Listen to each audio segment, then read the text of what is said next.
मनात एकदा ठरवलं ना, त्याचं सामर्थ्य पुरवायला आपले ना देवच उभा असतो आपल्या पाठीशी, तसंच काहीतरी आहे. आता गोष्ट खूप छोटी आहे. 4.5 किलोची खिचडी, त्यासोबत ती आमटी करायची होती आणि दुसरं मोठं असं काही साहित्यच नव्हतं. मागच्या शॉर्ट्स व्हिडिओमध्ये तुम्ही ते ऐकलंच असेल, मी तुमच्यासोबत ते शेअर केलं होतं आणि मी तेव्हाच म्हटले होते, इन डिटेल रेसिपीसुद्धा मी नक्की शेअर करेल.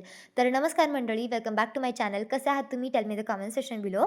तुम्हाला व्हिडिओमध्ये दिसत असेल, पूर्वतयारीची प्रत्येक गोष्टीला गरज असते. आता गूळ, मिरची, बाकी सगळं फक्त आमटीला लागत होतं.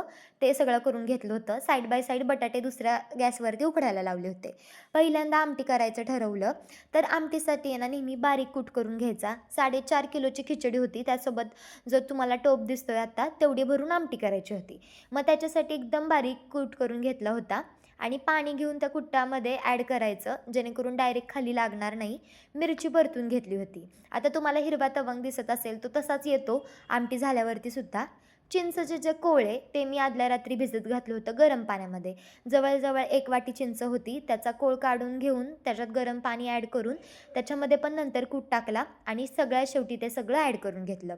आता आंबटपणा झाला, तिखटपणा झाला, त्याच्यासोबत आता गूळसुद्धा टाकावा लागणार.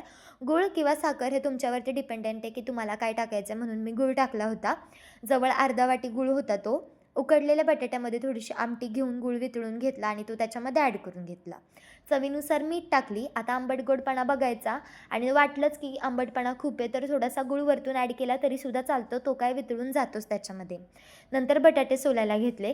त्या दिवशीच मी तुम्हाला व्हिडिओमध्ये म्हटले होते, आपले पण जेव्हा 1,00,000 सबस्क्रायबर्स होतील आपल्या चॅनलवरती, तेव्हा स्वखुशीने आपलं चॅनल मॉनिटाईज व्यवस्थित होईल आणि हातात पुरेसा पैसा असेल ना, तेव्हासुद्धा देण्याची इच्छा पाहिजे. मार्ग आपोआप तयार होता असं मला तरी वाटतं. म्हणून मी तेव्हाच पण केला आहे त्या गोष्टीचा, की माझे जेव्हा 1,00,000 सबस्क्रायबर्स होतील चॅनलवरती, तेव्हा मी सुद्धा स्वखुशीने सगळं असंच करील. आत्ता तरी वडिलांच्या पैशाने करते हे सगळं. फक्त आपण कार्याकारण जोडलं गेलो ह्या कार्याला असं मला वाटतं आणि ते सामर्थ्य द्यायला तर देवच असतो.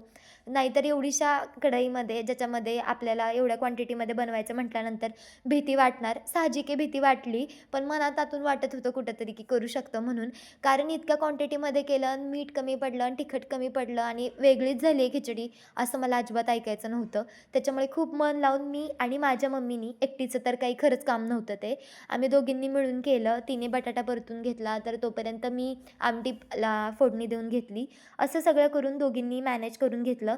बटाटा आणि मिरची वेगळी परतून घेतली होती. 1 किलो मिरची तर सहज लागली असेल, जी की मी वेगळी परतून घेतली होती. एक सोबत परतून नव्हती घेतली.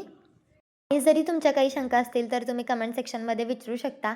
मला छान पॉझिटिव्ह रिस्पॉन्स आहे ह्या व्हिडिओला आणि मला पण वाटतं की जेव्हा माझे 1,00,000 सबस्क्रायबर्स होतील तेव्हा हे सगळं मी करावं. आणि ताट बघा किती छान दिसतंय हे उपवासाचं, ज्याच्यामध्ये दही होतं, साखर टाकलेली मी त्याच्यामध्ये आणि आमटीलासुद्धा एकदम प्रॉपर घट्टपणा आला होता. सगळ्यांना जिथं प्रसादासाठी मला न्यायची होती तिथंसुद्धा खूप आवडली सगळ्यांना.